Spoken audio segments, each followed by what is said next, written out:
আমাদের যেন কাজটা দেয়। আমরা জমি দিয়েছিলাম, সেই কাগজপত্র আছে, সেই এগ্রিমেন্ট করা আছে। ব্রিজ এখন মই দিয়ে ওটা হচ্ছে। কলকাতার শ্যামাপ্রসাদ মুখোপাধ্যায় বন্দরের উপর ক্রমবর্ধমান চাপ, এবার সেই চাপ কমাতেই বলাগড়ে মিনি বন্দরের আশায় দিন গুনছে হুগলিবাসী। কর্মসংস্থানের পাশাপাশি এলাকার সার্বিক উন্নয়ন, সামাজিক এবং অর্থনৈতিক ক্ষেত্রে ইতিবাচক পরিবর্তন আসবে বলেই মনে করছেন এলাকার মানুষ। রাজ্যে পালাবদলের পরই রাজ্য সরকারের দুরন্ত ব্যাটিং, দ্রুত প্রকল্প রূপায়ণের কাজ শুরু হবে বলেও জানিয়েছেন রাজ্যের মন্ত্রী সুমনা সরকার। দিন বদলের আশায় বলাগড়বাসী। আমাদের একটা বাস বানাতে একটা কাজ করবো দিলেই হবে, আর কি চাইনি। বন্দর হোক, হলে তো ভালো, আমাদের এখানে কাজ কাম হলে আমাদেরই তো ভালো হবে। আমাদের যেন কাজটা দেয় সরকার।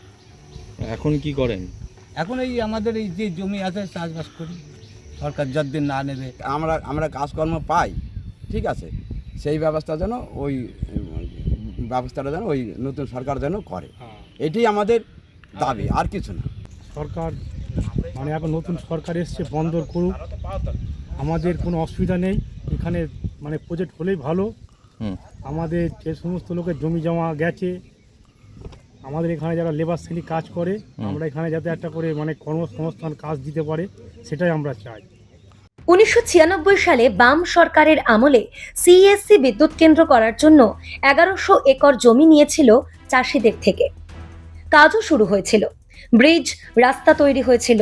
তবে 2000 সালের ভয়াবহ বন্যা ব্রিজের রাস্তা ধুয়ে নিয়ে চলে যায়, বাতিল হয়ে যায় বিদ্যুৎ প্রকল্প। তৃণমূল সরকারও ঘুরে তাকায়নি একবারও। 25 বছর পর সেই একই অবস্থায় অযত্নে পড়ে রয়েছে বলাগড়ের শ্রীপুর চর। বাস্তবায়ন হয়নি প্রকল্প। আপনার কি এখানে জমি ছিল? হ্যাঁ, আমাদের এখানে 7 বিঘা জমি আছে। সেই সময় কি আপনারা জমি দিয়েছিলেন সরকার? হ্যাঁ, আমরা জমি দিয়েছিলাম, সেই কাগজপত্র আছে, সেই এগ্রিমেন্ট করা আছে, বললেন তো। তারপরে দিনমজুরদের নেই, যারা দিনমজুরি খায় তাদের তো না, তারা আমাদের জমিতে মানে পরিশ্রম করে, তাদের সংসার নির্বাহ করে। ক ফসলি জমি মূলত এখানে মোটামুটি 3 ফসলের জমি আছে। মানে কতটা জমি ছিল আপনার এখানে? আমার এখানে ছিল 2 বিঘে। 2 বিঘা জমি। হ্যাঁ। এখন কি করেন সেখানে? এখনো জমি তো সব নিয়ে নিয়েছি, এখন আমরা সব টাকা পয়সা পেয়ে গেছি। এখন আমরা ওই জমি এখন খাস জমি হয়ে এখন চাষ করছি। আচ্ছা, যাতায়াতেরও তো বহু অসুবিধা। আমরা এখন ব্রিজ হয়েছে, ব্রিজ দিয়ে যাই। হ্যাঁ, কিন্তু ব্রিজটা তো কমপ্লিট নেই। ব্রিজ এখন মই দিয়ে ওটা হচ্ছে। আপনার কি জমি ছিল এখানে? হ্যাঁ ছিল। কতটা ছিল? তারপর 10 বিঘা মতন ছিল। সেই সময় দিয়ে দিয়েছিলেন জমি। প্রকল্প নিয়ে 100% আশাবাদী খোদ এলাকার বিধায়ক তথা রাজ্যের মন্ত্রী সুমনা সরকার। তার আশ্বাস, বন্দর নির্মাণ নিয়ে মুখ্যমন্ত্রীর সঙ্গে কথা হয়েছে। গঙ্গার ভাঙন রোধ করার পাশাপাশি এই প্রকল্পের হাত ধরে এলাকায় বিপুল কর্মসংস্থান তৈরি হবে। সত্যি ভীষণ ভালো লাগছে এবং দাদা মন্ত্রিসভার একজন সদস্য হয়ে আগামী দিনে আমাদের বলাগড়ের মানুষ ভীষণ আশাবাদী, যেটা একটা কর্মসংস্থানের জায়গা হবে, প্রচুর ছেলেদের চাকরি হবে। এখানে কাজ চলছে, শেষ হতে আর বেশি যতদিন লাগে, তবে খুব শীঘ্রই। আমরা ভীষণভাবে আশার আলো দিচ্ছি, আমাদের ভীষণ ভালো লাগছে।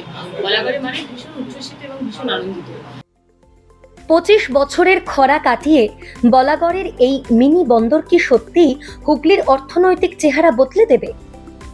বিধায়কের দাবি, কাজ শুরু হয়েছে ইতিমধ্যেই।